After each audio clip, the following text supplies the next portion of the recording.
सोचिए, अगर एक दिन सोशल मीडिया पर लाखों लोग खुद को कॉकरोच कहना शुरू कर दें, मीम्स बने, रील्स बने, फेक पॉलिटिकल पोस्टर्स वायरल हो और देखते ही देखते एक मजाक पूरे देश की चर्चा बन जाए, तो क्या होगा? 2026 में इंटरनेट पर कुछ ऐसा ही हुआ कॉकरोच जनता पार्टी के साथ।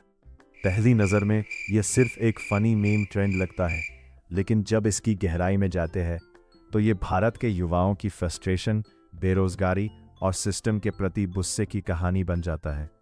ये ट्रेंड तब शुरू हुआ जब एक कंट्रोवर्शियल बयान सोशल मीडिया पर वायरल हुआ। कुछ लोगों को कॉकरोच यानी कॉकरोच जैसे शब्दों से कंपेयर किया गया। आमतौर पर ऐसे शब्द इंसल्ट माने जाते हैं। किसी ने कॉकरोच मैनिफेस्टो और किसी ने इसे अनएम्प्लॉयड यूथ की नई पार्टी घोषित कर दिया। लेकिन सवाल यह है कि आखिर ये ट्रेंड इतना वायरल क्यों हुआ? इसका सबसे बड़ा कारण है रिलेटेबिलिटी। भारत में करोड़ों युवा competitive exams, job pressure, inflation और अनसर्टेन फ्यूचर से परेशान हैं। कई लोग ईयर्स तक प्रिपरेशन करते हैं, लेकिन सक्सेस गारंटी नहीं होती।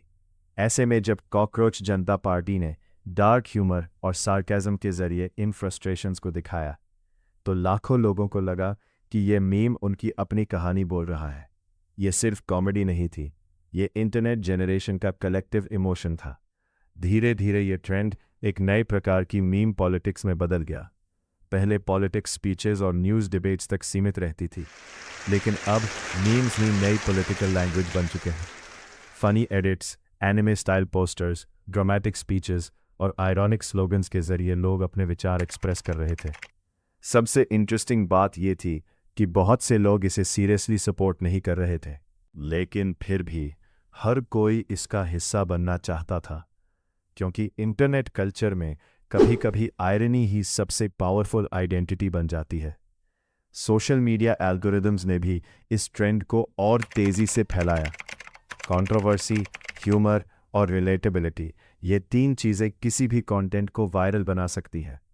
लोगों ने कॉकरोच आर्मी वाले एडिट्स बनाए, फेक रैलीज दिखाई और सिनेमैटिक बैकग्राउंड म्यूजिक के साथ ऐसे वीडियोस बनाए जैसे कोई रियल रेवोल्यूशन शुरू हो गया हो।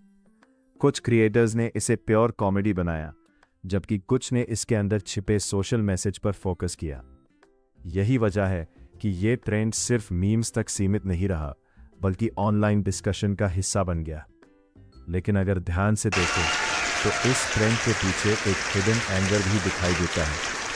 कई युवाओं को लगता है कि उनकी मेहनत के बावजूद अपॉर्चुनिटीज़ कम हैं, सिस्टम स्लो है और उनकी आवाज़ कोई नहीं सुनता। इसलिए उन्होंने ह्यूमर को वेपन बना लिया, क्योंकि कभी कभी लोग सीधे प्रोटेस्ट करने के बजाय मीम्स के जरिए अपना गुस्सा दिखाते हैं। यही कारण है कि कॉकरोच जनता पार्टी एक मजाक होते हुए भी लोगों के इमोशन से जुड़ गई। अब बड़ा सवाल ये है, क्या यह सच में पॉलिटिकल मूवमेंट बन सकती है? फिलहाल ये मोस्टली एक सैटिरिकल इंटरनेट ट्रेंड है, लेकिन इतिहास बताता है कि कई बार इंटरनेट मीम्स भी बड़े कल्चरल मूवमेंट्स में बदल जाते हैं। चाहे ये ट्रेंड कुछ हफ्तों में खत्म हो जाए, लेकिन इसने एक बात साफ कर दी है, आज की जनरेशन अपनी फीलिंग्स स्पीचेस से नहीं, बल्कि मीम्स, रील्स और सार्केज्म के जरिए एक्सप्रेस करती है। कॉकरोच जनता पार्टी शायद भारत की सबसे अजीब वायरल फिनोमिनॉन में से एक हो, लेकिन इसने ये साबित कर दिया कि इंटरनेट पर मजाक और रियलिटी के बीच की लाइन अब बहुत पतली हो चुकी है, और कभी-कभी एक सिंपल मीम भी पूरे देश के मूड को रिफ्लेक्ट कर सकता है। वीडियो की जानकारी पसंद आई हो तो वीडियो को लाइक करें। ऐसी और वीडियोस के लिए चैनल को सब्सक्राइब करना ना भूलें।